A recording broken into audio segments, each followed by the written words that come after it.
Hi guys, listen, I wanted to create a video to show you what happens inside your body in relationship to insulin, fat burning, the effects that it can create, and give you a real inside demonstration of what it looks like. So we're going to do some animation through here, okay? Let's first start out with this one image right here, which we have the pancreas right here, and the pancreas makes certain hormones. One hormone it makes is called insulin. And the location of the pancreas is underneath the left rib cage, but extends over to the right a little bit. And it's triggered by sugar, okay? So when you eat a carbohydrate-rich meal, and the faster that it turns into sugar, like certain things will turn to sugar fast, other things are slow. That's called like a glycemic index.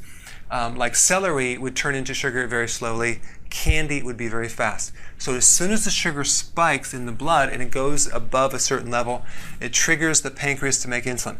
So now we have this insulin that connects into the cell. So insulin actually will remove the sugar out of the blood to bring the sugar down, okay? And what it does is it feeds the cell. One of the functions is it feeds the cell. So it's kind of like a little chef that it feeds the cell its food, okay? It's fuel. So you can look at insulin also as a key that opens a door, allowing the cell to absorb glucose, okay? So as glucose goes inside the cell, now we have a situation where the cell is filled with glucose and it's being fed.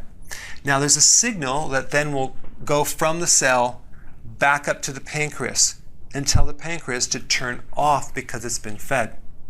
So we have this on-off mechanism. It's called a feedback loop.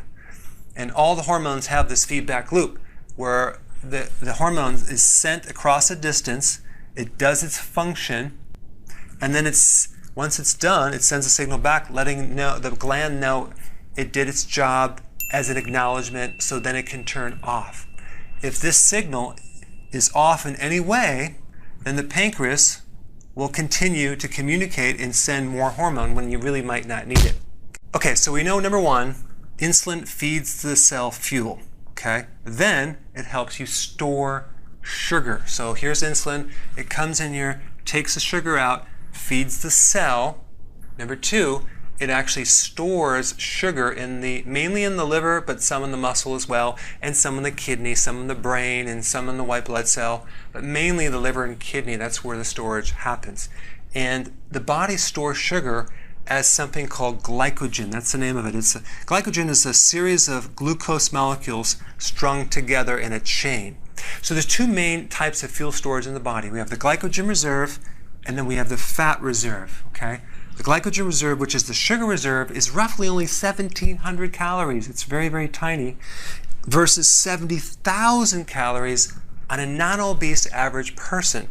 So we have 70,000 calories for fat versus only 1,700, that's 1,700 for sugar reserves. Okay, so insulin helps in the absorption of fuel in the cell.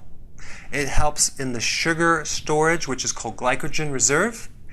And number three, it converts excess sugar and carbohydrates into fat. Okay, so fat comes from the excess carbohydrates.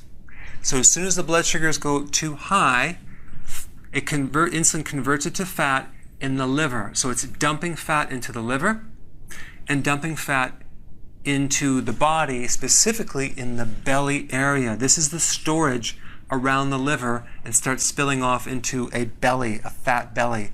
That's where it's coming from. So in this section, I'm going to talk about what is excess sugar in the blood. Normal blood sugar is between 80 and 100, okay, milliliters per deciliter. This basically means you have 1 teaspoon of sugar per all of your blood. On an average person, it's roughly 1 1/3 gallons of blood. That's normal. An average American consumes 31 teaspoons of sugar. So you can imagine how much sugar that is in your body. Your insulin needs to deal with it, so it has to get this toxic sugar out, protect the cells, and dump it into the reserve, which is your belly. So it's converting the excess sugar to belly fat, and that's how it works. Okay, so the next thing that happens when you have too much sugar over a long period of time and too much sustained insulin, we develop something called insulin resistance, where the receptor that's supposed to receive insulin becomes blocked, okay? Now what happens is now the glucose, the sugar, can't get into the cell because the key is not working to allow the cell to be fed the fuel that it needs, okay? So because there's no signals inside the cell that the glucose is getting in there, there's no feedback loop to the pancreas to turn it off. So we have an incomplete communication. It's like someone's talking so much but no one's listening. So we have the situation where no off switch, the body compensates to drive more insulin to try to connect with this little key, to try to drive the key in there. So a person with insulin resistance has 5 to 7 times more insulin than a normal person. This is pre-diabetes, okay? So what happens is all this excess insulin goes throughout the body, but it's not becoming effective. In other words, it's not bringing the sugars down. It's not feeding the cells.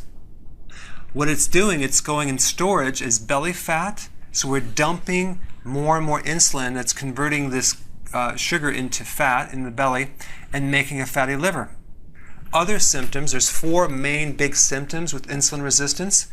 Your fatigue, especially after you eat, like eat lunch, you want to take a nap. Number 2, you have cravings for sugar and carbohydrates.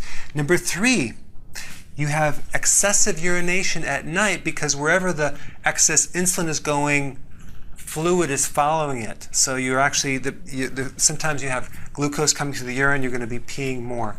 And also you're going to have a lot of brain fog, memory issues, you'll have inflammation. There's a whole list of symptoms that you can have.